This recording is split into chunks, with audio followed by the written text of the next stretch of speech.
ఈరోజు మనందరం కూడా ఎంతో అవమానపడి మనం అసలు ఎక్కడున్నాం, ఏ లోకంలో ఉన్నాం, భారతదేశంలోనే ఉన్నామా అని ఆలోచించాల్సినటువంటి పరిస్థితి. అనేక చోట్ల అనేక సమయాల్లో మహిళల మీద జరుగుతున్నటువంటి దాడులు.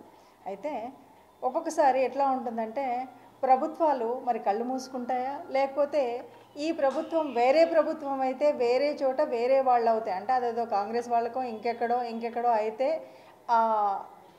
జరిగినటువంటి దానికి వెనువెంటనే దానికి కావాల్సినటువంటి ఫలితాలు ఉంటాయా అని ఆలోచిస్తే, మరి ఇప్పుడు జైనూరు మండల కేంద్రంగా జరిగినటువంటి ఒక గ్రామంలో గిరిజన మహిళ, మొట్టమొదటిది గిరిజన మహిళ, ఇంకంటే ఒక ఆటోలో వెళ్ళేటప్పుడు జరిగినటువంటి అత్యాచార ప్రయత్నం, తదుపరి ఆమె మీద ఉన్న వస్తువులు దొంగిలించడం, తదుపరి ఒక పెద్ద రాయితో చంపేయడానికి ప్రయత్నించడం. హత్యా ప్రయత్నం కాదు, హత్య చేశాననుకునే వెళ్ళిపోయాడు చంపేసి.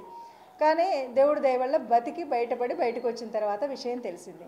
అంటే ఇంత పెద్ద అఘాయిత్యం జరిగితే ఇలాంటి పరిస్థితుల్లో మరి ఎన్నో మహిళా సంఘాల పేర్లు చెప్తాం, హ్యూమన్ రైట్స్ అంటాం, ఇంతమంది ఎక్కడ పోయారో తెలియదు. అంటే ఇది ఏ గవర్నమెంట్ ఉంటే అదా మనం చాలా వరకు ఏదేదో జోడో భారత్ అనో ఇవన్నీ అంటూ తిరిగినటువంటి వాళ్ళకి ఇక్కడ ఉన్నటువంటి గిరిజనులు వీళ్ళంతా వేరే వాళ్ళ, లేకపోతే ఇక్కడ ఉన్నటువంటి మతము వేరే అనగానే వేరే అవుతుందా, లేకపోతే మరి మహిళే కదా, గిరిజన మహిళే కదా అని ఒక చిలకన భావమా, అర్థం కాలేదు. కానీ చావు బతుకుల మధ్యలో ఉండి బయటకు వచ్చినటువంటి ఒక మహిళకు న్యాయం చెయ్యాలి అని అడగడం తప్పుగా కనిపిస్తుంది. ఇప్పుడు దాదాపుగా దానికి వ్యతిరేకంగా జరుగుతున్నటువంటి ప్రచారం కూడా అదే. ఇక్కడ మీరు కాల్చారు, మేము కాల్చాం, మీరున్నారు, మేమన్నారు అనేటువంటి పరిస్థితి కాకుండా ఒక మహిళగా విశ్వ హిందూ పరిషత్తు అనే కాదు, భారతదేశంలో పుట్టినటువంటి మనకు, సనాతన ధర్మంలో ఉన్నటువంటి మనకు, ముఖ్యంగా భారతదేశంలో మనం మహిళకు ప్రధానమైనటువంటి ఒక ఉన్నతమైనటువంటి స్థానం ఇస్తాం.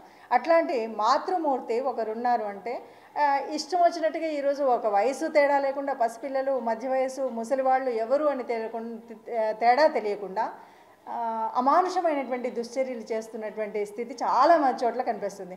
ఇందులో ప్రత్యేకించి మళ్ళీ అది విధర్మీయత ఉన్నవాడే చేస్తూ ఉన్నాడు. మరి అది ఎందుకో తెలియట్లేదు. కానీ ఈ మతం మీద కోపమా, లేకపోతే వీళ్ళు ఉన్నటువంటి ఏ ధర్మంలో ఉన్నారో ఆ ధర్మం మీద ద్వేషమా, లేదు కావాలనే మనకు ఏదైనా మన అడ్డదిడ్డమైనటువంటి తిండి తింటే ఒళ్ళుకు పనికిరానటువంటి ఒళ్ళు కొవ్వెక్కిన వేషాలో తెలియదు. కానీ జనాలు ఏం చేస్తున్నారో అర్థం కాకుండా మనం అటు ఇటుగా కాకుండా చేస్తున్నటువంటి పరిస్థితి వల్ల ఒక స్త్రీమూర్తి ఈరోజు హాస్పిటల్లో చావు బతుకుల్లో మధ్యలో ఉంది. మరి ఇప్పటి వరకు హ్యూమన్ రైట్స్ వాళ్ళు కానీ మిగతా వాళ్ళు కానీ ఇమ్మీడియట్గా వచ్చి నీకు ఈ రక్షణ కల్పిస్తాము అన్నటువంటిది ఏమీ లేదు.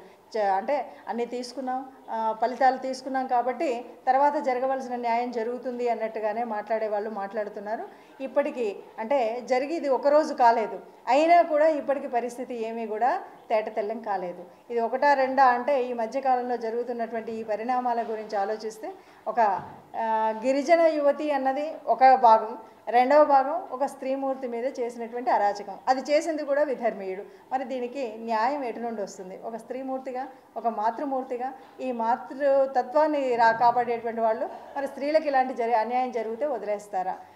ఇది విశ్వ హిందూ పరిషత్ నుండి మేము డిమాండ్ చేసేటువంటిది ఏమిటి అంటే, ఎక్కడైనా సరే స్త్రీల మీద ఇలాంటి వివక్ష చూపెడుతూ ఇలాంటి అన్యాయాలు, అరాచకాలు ఇలాంటివి ఏమన్నా జరిగితే వాటిని అలాగే వదిలేయడం అనేటువంటిది ప్రభుత్వము చేయకూడనటువంటి పని. దీన్ని అతి త్వరగా ఇమ్మీడియట్గా దాని మీద ఒక రియాక్షన్ ఉండి ఆ రియాక్షన్తో దొరికిన వాడిని దొరికినట్టుగా మనం ఏ రకమైన ఆ నేరానికి కావాల్సినటువంటి చర్య తీసుకోవాల్సినటువంటిది దీనికోసం ఆలోచించి కోర్టుకు తీసుకెళ్తున్నాం, ఇంకేదో చేస్తున్నాం అనకుండా దానికి ఇమీడియట్గా చేస్తే ఇలాంటి ఉద్వేగాలు మానసికంగా మా వాళ్ళని ఇలా అన్నారు అనేటువంటి భావనతో గిరిజన సంఘాలన్నీ అక్కడ కూర్చొని ఒక అల్లకల్లోలమైనటువంటి వాతావరణం కల్పడానికి కారణం సైలెంట్గా ఉన్నటువంటి మిగతా వాళ్ళదే.